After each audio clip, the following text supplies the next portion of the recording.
To introduce our meeting, we have a recorded speech from Dr. Jan Figeľ, a former EU Commissioner and Deputy Prime Minister of Slovakia. He was the first European Union Special Envoy for the promotion of freedom of religion or belief outside the EU. He is currently the President of the Forum for Religious Freedom in Europe. Let's watch the video. Distinguished participants, greetings to all of you in Geneva. In March 2025, the Tokyo District Court under the Civil Code ordered the dissolution of the Family Federation for World Peace and Unification, formerly known as Unification Church. Since this unprecedented decision, I am deeply concerned. The order lacks a constitutional legal basis and clearly violates Japan's obligations under the International Covenant on Civil and Political Rights. Such measure endangers not only one minority faith, but also others, because injustice against one community always threatens others. The ruling will have its implications for religious freedom in Japan. The decision is based on questionable evidence and accusations. It lacks substantive foundation and appears to have been driven more by political motives than by law. What in particular troubles me about this ruling? The court's decision is arbitrary, unconstitutional, and unlawful. It violates basic principles of due process. For example, the hearings have been conducted behind closed doors.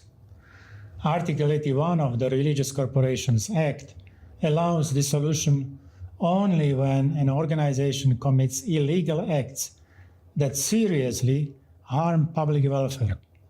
Yet the Tokyo District Court expanded this to include 32 civil cases, spanning 40 years, involving former members.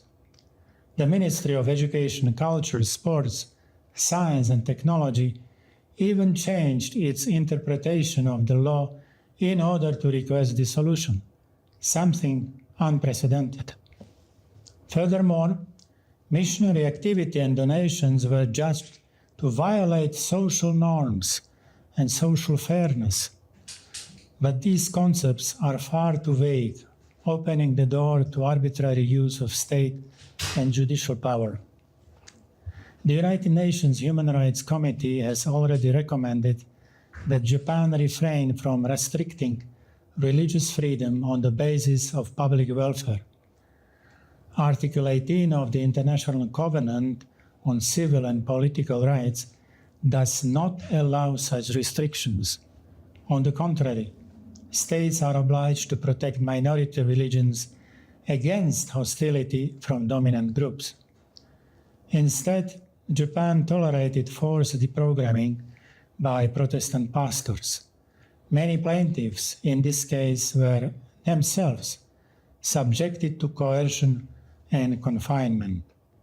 Even worse, the Tokyo District Court adopted the unscientific mind control theory, assuming victimhood without evidence. This is proof of bias and arbitrariness. Legitimate courts must not be swayed by political pressure or media campaigns. The future of Japanese democracy depends on transparency, accountability, respect for human dignity, and the protection of fair justice for all. Politically, I must say that the movement against the Family Federation has roots in the Japanese Communist Party's activities decades ago. Marxist atheism lies at the root of this long-standing hostility.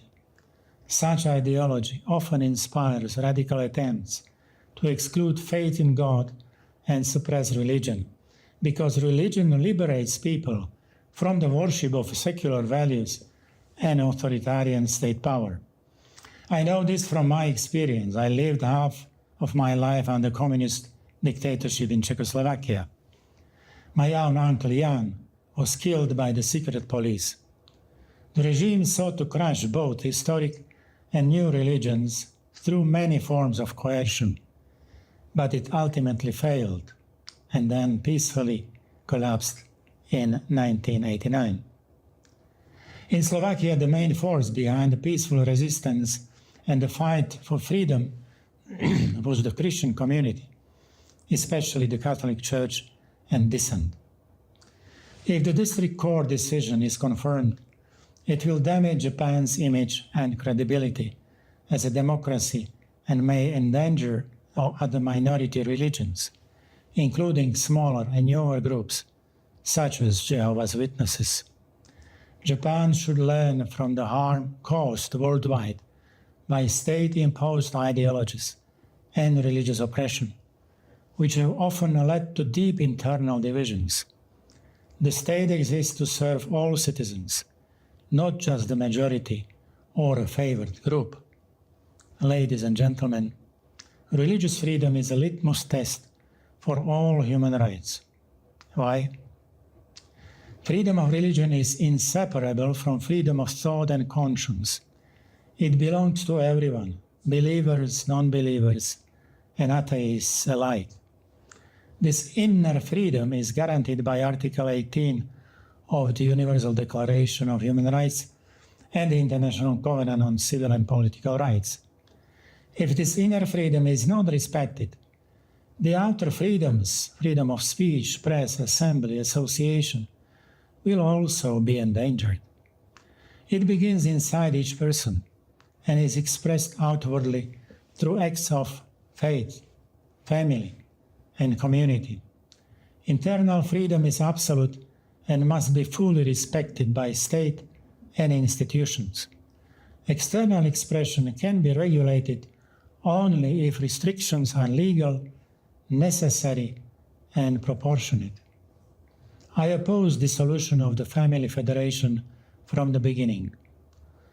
I wrote personally to Japan's Prime Minister and Foreign Minister, but so far received no reply. However, opposition abroad is growing. Japan has long been respected as a moderate democracy, but its reputation is now at risk. I hear concerns, shock, and even protests from governments and civil society worldwide. How a country treats minorities, not its majority, is the true measure of its democratic credibility. The UN Special Rapporteur on Freedom of Religion or Belief, Nazila Ghanea, requested to visit Japan to investigate possible violations of minority rights. Unfortunately, the Japanese government has not allowed her visit.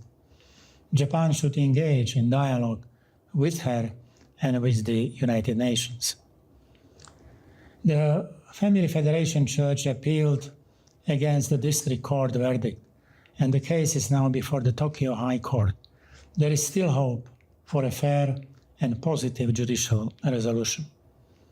Ladies and gentlemen, even democratic countries are not fully immune against ideologies or abuse of power. Therefore, people, society, must remain vigilant on protection on human dignity of all and human rights for all. Thank you for your attention and support.